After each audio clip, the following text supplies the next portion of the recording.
You have been waiting, not consciously, not with a calendar blocked and a list of requirements, but waiting nonetheless, waiting for the moment when purpose arrives, when something shifts and the direction becomes clear, when you wake up and the fog of not quite knowing lifts and what you are supposed to be doing with your life finally reveals itself. You have probably been waiting for a long time, and the waiting has its own specific weight. The low-grade restlessness of someone who senses they should be moving but cannot locate the direction. The watching of other people who seem to know what they are for, who have the thing that makes the ordinary days feel like they are adding up to something. The specific flatness of going through the motions of a life that functions well enough on paper but lacks the quality of being pointed somewhere real. You know this feeling. Maybe you have tried to address it, read about purpose, taken the personality assessments, made the lists of what you love and what you are good at and what the world needs and what you could be paid for, drew the Venn diagrams, wrote the journal entries, had the conversations with people who were supposed to help you find it, and then gone back to the ordinary days, still waiting. Here is what you need to hear. Purpose is not something you find. It is something you build, and the material you build it from is not somewhere else. It is not hiding in the right career or the right calling or the right revelation that will finally arrive if you just look hard enough. It is here, in the ordinary days, in the specific texture of a life already being lived, in places you have been walking past. That is what this is about. Here is the first thing you need to understand, and this changes the entire search. The purpose you are looking for is not a single thing. Most people approach the question of purpose as if it has one answer, one calling, one mission, one thing they are supposed to be doing that, once found, will organize everything else. And because they are looking for the single thing, they look past the many things. They dismiss the activities that genuinely engage them because those activities do not feel significant enough. They overlook the contributions that already matter because those contributions do not feel dramatic enough. They walk past the moments of genuine aliveness because those moments do not announce themselves as purpose.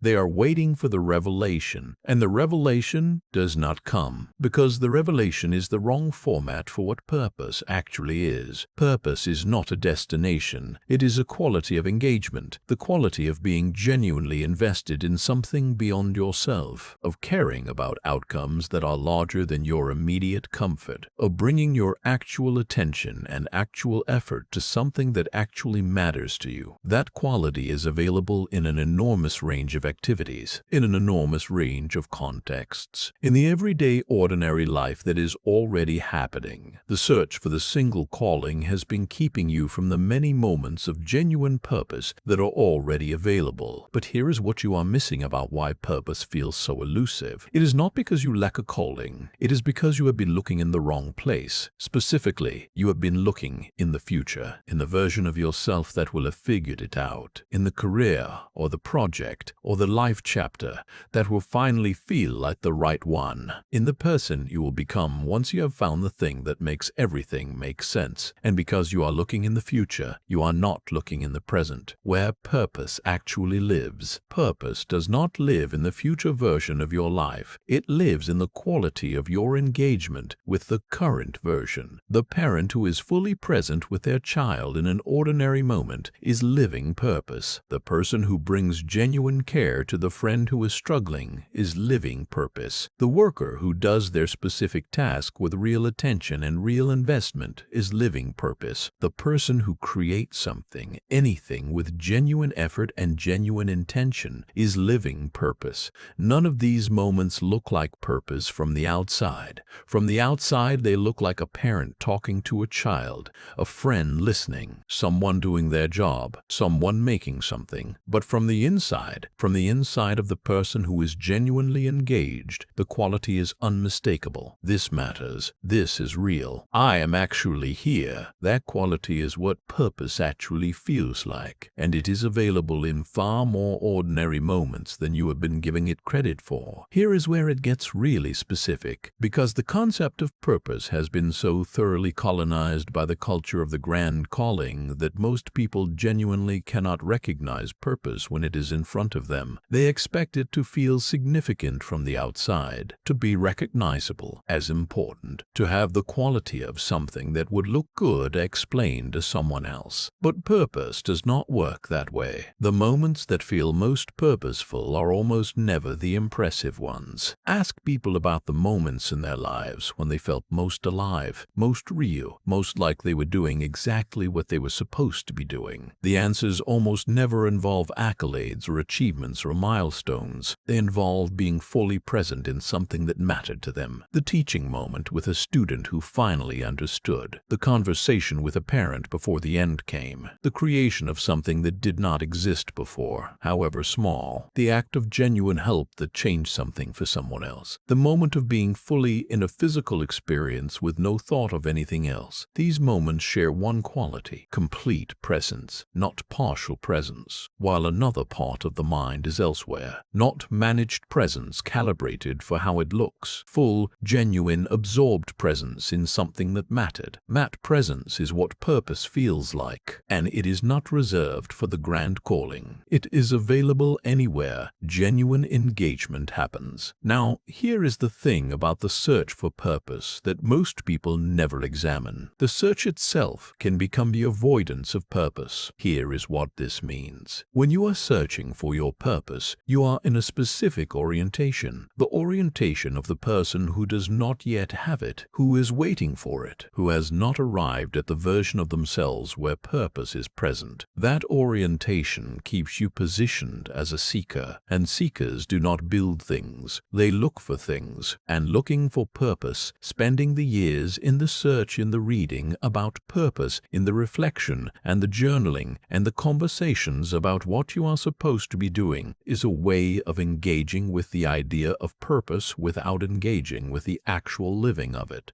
The purpose is not in the search. The purpose is in the doing, not the doing of the grand predetermined calling, the doing of whatever is genuinely in front of you, with real attention, real care, real investment in the outcome. The person who has been searching for years and has not found it is almost always the person who has been looking outward for something that is built from the inside, not discovered, built from the material of ordinary days engaged with genuinely. Here is the midpoint truth. Purpose is not the answer to the question, what should I do with my life? It is the answer to the question, how am I doing what I am doing? That shift from what to how is the shift that changes everything. Most people are asking, what? What is my calling? What should I be doing? What is the thing that will make my life feel like it means something? And the what question sends them looking outward for the right job, the right mission, the right revelation. The how question sends them looking inward and downward, into the quality of engagement with the current moment, into the specific texture of how they are showing up in the life they are already living. The how question asks, am I genuinely here in this? Am I bringing my real attention or just my physical presence? Am I invested in the outcome of this or just going through the motions? Am I caring about this specific person or just performing the caring? Am I doing this thing or just doing the appearance of doing it? And those questions, asked honestly, reveal something important. That purpose is not absent from the ordinary life. It is present whenever the ordinary life is engaged with genuinely,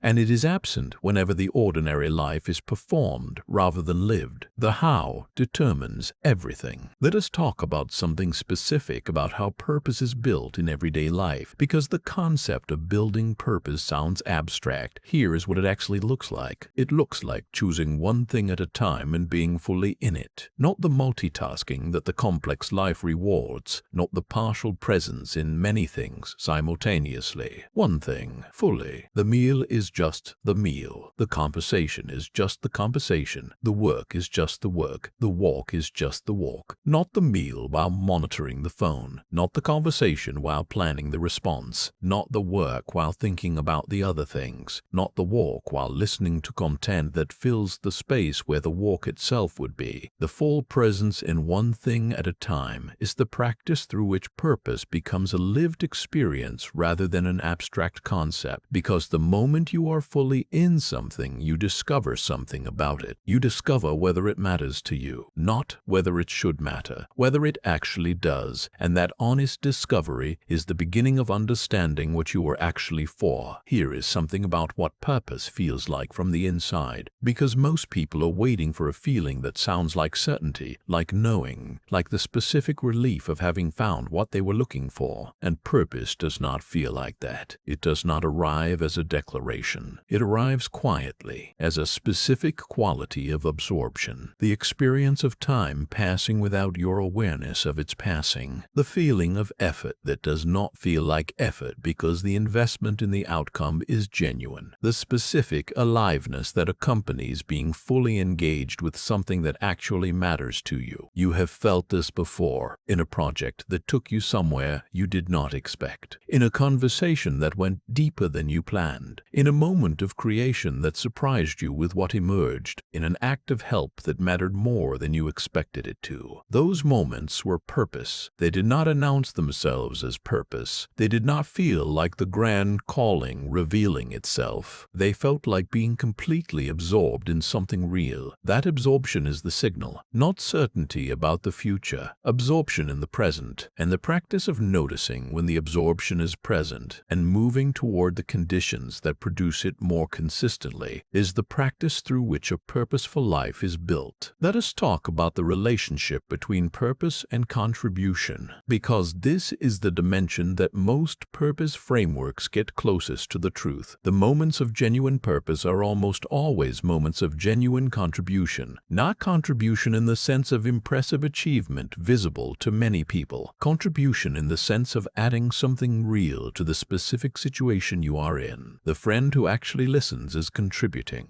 The parent who shows up fully is contributing. The colleague who brings real care to the work is contributing. The person who makes something with genuine effort is contributing. The stranger who holds a door or offers a word at the right moment is contributing. These are not grand contributions, but they are real ones, and real contribution, however small, produces the felt experience of mattering, of being someone whose presence in the world makes some difference, whose existence affects other lives in ways that are real if not always visible. That experience, the experience of genuine contribution, is one of the most consistent sources of the felt sense of purpose, and it is available in every interaction, every ordinary moment of a day. If the question being asked is not, "Am I doing the grand thing?" but, "Am I genuinely contributing to this specific moment with this specific person in this specific situation?" That question, asked and answered honestly in the ordinary moments, is what builds a life that feels like it means something. Here is something about the specific problem of waiting for the right conditions, because most people do not only wait for the right calling, they also wait for the right conditions in which to pursue it. I will live with more purpose when I am not so busy, when the kids are older, when the financial pressure eases, when I'm in a different job, when things settle down, when the circumstances are more favorable. And the circumstances are never quite favorable enough, because the circumstances that would allow the full engagement with purpose are always just around the corner. In the next life chapter, after the current difficulty resolves, when the conditions finally align and the ordinary days continue, unglamorous, imperfect, not the conditions that were supposed to produce the purposeful life, but the only conditions actually available. Here is what the people who live with genuine purpose understand about conditions. They do not wait for them. They use the ones that exist. The busy life is the material. The ordinary day is the canvas. The imperfect circumstances are what is available, and purpose is built from what is available, not from the ideal version, from the actual one. The person who waits for the right conditions waits until there are no more days to use. The person who finds the engagement possible in the existing conditions builds something real, not perfect, real. Now let us talk about something that most content on purpose avoids: the relationship between purpose and suffering, because the experiences that most reliably produce a deep sense of purpose are often the difficult ones. Not because suffering is valuable in itself, not because difficulty should be sought, but because difficulty, engaged with honestly, tends to produce the specific qualities that purpose requires: clarity about what actually matters, connection to other people in genuine ways, the experience of having something at stake unique that is worth caring about, the discovery of capacities that comfortable conditions would never have revealed. The person who has moved through significant difficulty and found their way through it, who has been of genuine help to someone in genuine need, who has created something real from the specific material of a hard situation, often discovers afterward that the difficult period was when they felt most alive, not because the difficulty was good, because the engagement it required was real, and real engagement is where purpose lives. This is not an argument for choosing difficulty. It is an observation about what genuine engagement looks like. It looks like caring enough that the outcome matters,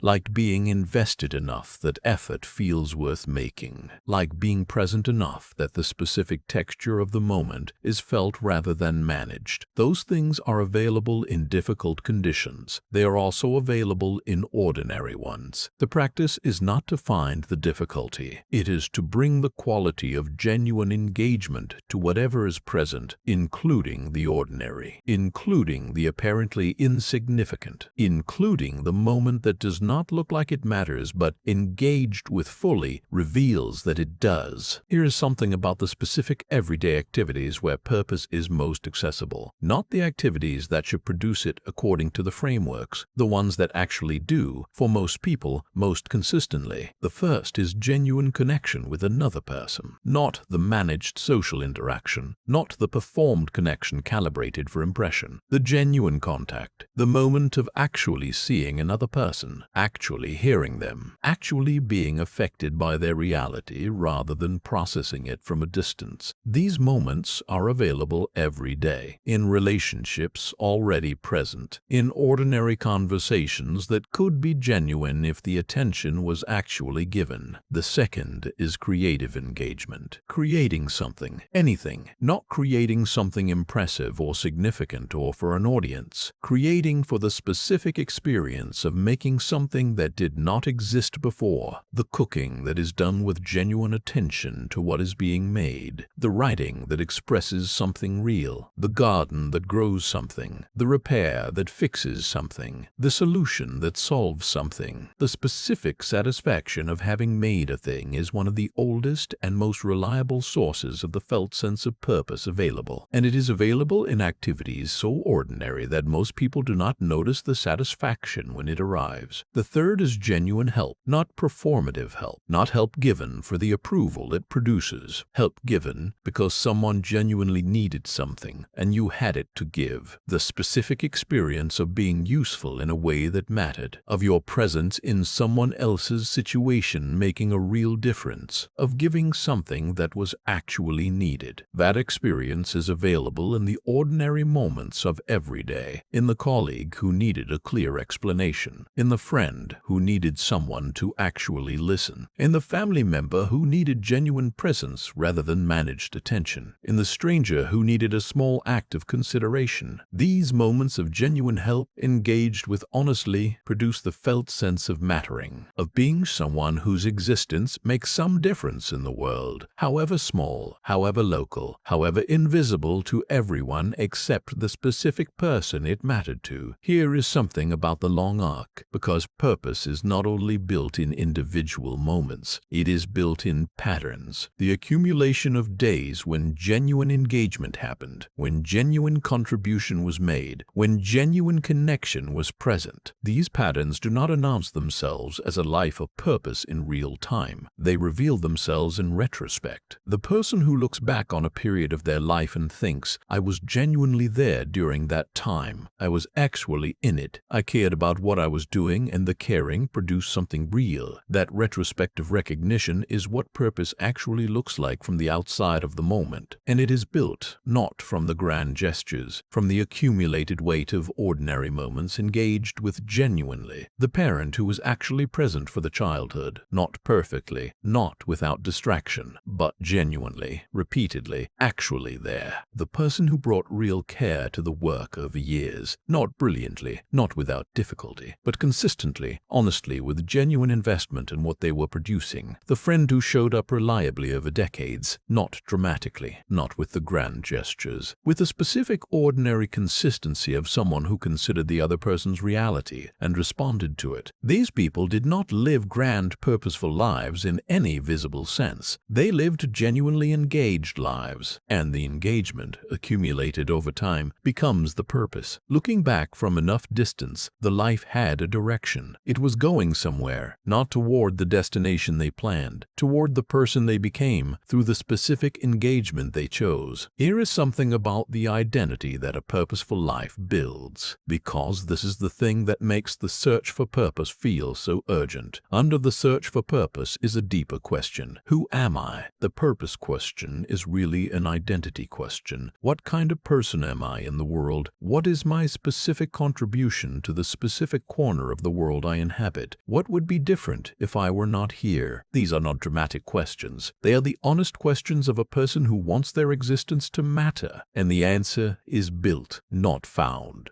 Built from the specific choices made in ordinary moments about what to pay attention to, what to care about, who to show up for, what to create, how to engage. The person who consistently brings genuine care to the people around them is someone whose absence would be felt. The person who consistently creates with a genuine effort is someone whose work leaves something behind. The person who consistently shows up with real presence is someone who is genuinely known. Those are not grand legacies. They are real ones, and real is more than enough. Real is what purpose actually is. Let us talk about the obstacles, because the everyday purposeful life is not built without resistance. The first obstacle is the belief that what you are doing is not significant enough. This belief is almost universal and almost universally wrong. The belief says purpose requires significance visible from outside, contribution that looks impressive, an impact that is measurable by the culture's metrics of importance. But the people who were most genuinely purposeful in most other people's lives were rarely the ones with the impressive titles. They were the ones with genuine presence, real care, actual attention. The teacher who saw you specifically, the person who said the right thing at the right moment, the friend who showed up when showing up was hard, the family member whose consistency across decades felt like ground under your feet. None of those people were probably on any list of significance, but they were profoundly significant in the specific lives they actually touch. And the measure of that significance is not in the title or the legacy or the size of the impact. It is in the specific texture of the moment